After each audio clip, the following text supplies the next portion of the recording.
Hello दोस्तों, कैसे हैं आप लोग। उम्मीद करता हूँ सभी अच्छे होंगे। मैं आपका दोस्त पोरस बुधवार आज फिर से हाजिर हुआ हूँ आपके लिए एक नई वीडियो लेके। और आज की जो वीडियो है वो बिल्कुल ही डिफरेंट होने वाली है।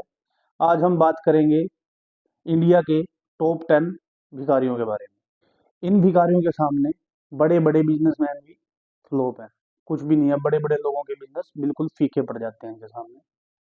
और इस लिस्ट में रामबाई, जो कि आंध्र प्रदेश की रहने वाली है, एक भिखारी है और जिसको आधी से ज़्यादा उम्र भीख मांगने में ही निकल गई है। वैसे तो कोई भी उनकी शक्ल को देख के ये नहीं सोच सकता कि उनके पास इतना पैसा हो सकता है, लेकिन एक बार रामबाई ऐसे ही भीख मांग रही थी और एक चोर उनका झोला लेके भाग गया और रामबाई उसके पीछे पीछे दौड़ने लगी। और जब पुलिस ने उसको पकड़ा तो उस झोले से 80,000 से भी ज़्यादा पैसे मिले। फिर रामबाई ने पुलिस वालों को बताया कि ये पैसा उसने भीख मांग कर कमाया है और उससे भी कहीं ज़्यादा पैसा उसके घर पे रखा हुआ है। मतलब बताते हैं कि 10 से 12 लाख रुपए की संपत्ति उसके पास थी। इस लिस्ट में दूसरा नंबर आता है बुरजू चंद्र आजाद का, जो कि मुंबई का रहने वाला है। इस व्यक्ति ने अपनी उम्र के कम से कम 30 साल भीख मांगने में निकाल दिए। वैसे तो कभी भी इस चीज़ का खुलासा नहीं हो पाता कि उनके पास कितना पैसा है और कितना नहीं, लेकिन 2019 में जब उनकी मृत्यु एक एक्सीडेंट में हो गई तो उसके बाद पुलिस ने उनके घर पे छापेमारी की तो वहां उन्हें 3 से 4 लाख रुपए कैश में बरामद हुए और एक एफडी मिली जो कि 9 लाख रुपए की थी। उसके अलावा भी कुछ प्रॉपर्टी के कागज वगैरह मिले। तीसरे नंबर पे आती है लक्ष्मी दास। लक्ष्मी दास को बचपन से ही पोलियो था और उसने अपनी जवानी से ही भीख मांगना शुरू कर दिया था। उसे 50 साल से भी ऊपर भीख मांगते हुए हो गए थे और उसने बहुत ही ज़्यादा पैसा भीख से इकट्ठा कर लिया था। उसके पास 15 से 20 लाख रुपए कैश और अपना घर और अन्य प्रॉपर्टी के कागज वगैरह थे। उसने बहुत ही ज़्यादा पैसा भीख से कमा रखा था। इस लिस्ट में चौथा नंबर आता है संभाजी काले का।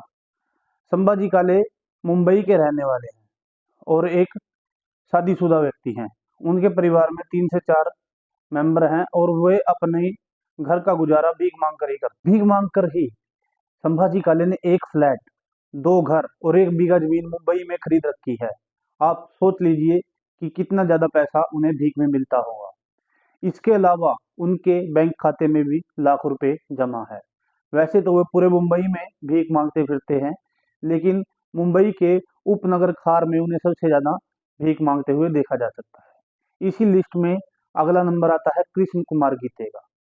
कृष्ण कुमार गीते, इन्हें भी अपनी आधी से ज्यादा उम्र भीख मांगते हुए निकाल दी है। वह हर रोज मुंबई के चांदनी रोड पर भीख मांगता है। उसने भीख मांग कर ही इतना पैसा जमा किया है कि उसने एक फ्लैट अपने नाम किया हुआ है और वह अपने खुद के फ्लैट में ही रहता है। वहां पर उसके साथ उसका भाई भी रहता है। उसका भाई भीख नहीं मांगता, बल्कि जो कृष्ण कुमार गीते है उसके पैसे को मैनेज करने का काम उसका भाई करता है और वह अपने भाई को उसके लिए सैलरी भी देता है। इस लिस्ट में अगला नंबर आता है हाजी का। हाजी मुंबई के सिर्फ गुरुद्वारों, मंदिर और मस्जिदों के सामने भीख मांगता है। हाजी एक बहुत ही अच्छे परिवार से है। हाजी की माँ और बहन एक जरी का कारखाना रन करते हैं जिसमें 10 से 15 व्यक्ति जॉब करते हैं। अगर वह चाहता है तो अपने घर का बिजनेस भी संभाल सकता है, लेकिन उसे भीख मांगने में बहुत मजा आता है। उसने भीख मांग कर ही अपने नाम कई प्रॉपर्टियां मुंबई में की हुई हैं, जिनकी कीमत 25 से 30 लाख, 20-30 लाख, 50 लाख ऐसे है। इस लिस्ट में अगला नंबर आता है सर्वोत्य देवी का। सर्वोत्य देवी बिहार के रहने वाली है। वह एक प्रोफेशनल भिखारी है।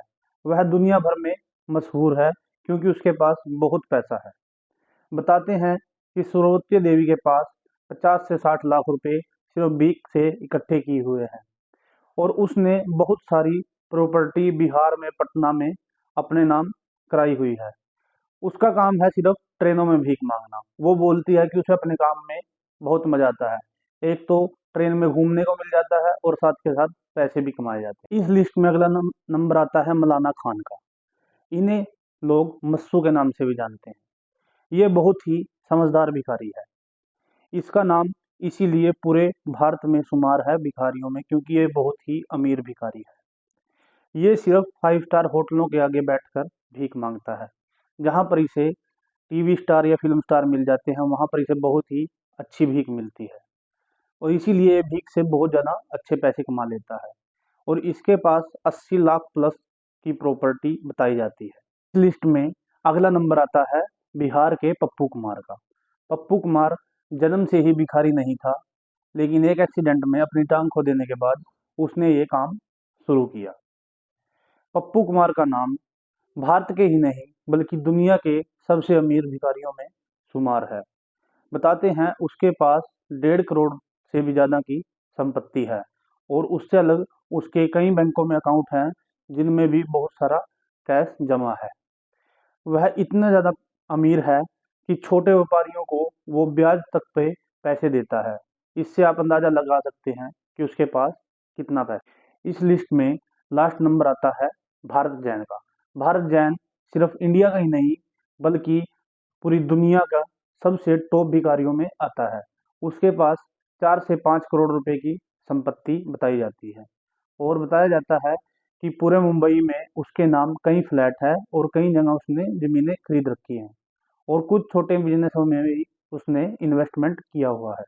भारत मुंबई में ही अपनी फैमिली के साथ रहता है। एक करोड़पति होने के बावजूद भी वह हर रोज़ भीख मांगता है। तो दोस्तों, आज की वीडियो में सिर्फ इतना ही। उम्मीद करता हूँ कि आपको वीडियो अच्छी लगी होगी और कंटेंट अच्छा लगा होगा। ऐसा ही और रोमांचक कंटेंट के लिए चैनल को सब्सक्राइब कीजिए, वीडियो को लाइक कीजिए और शेयर कीजिए और चैनल पे बने रहिए।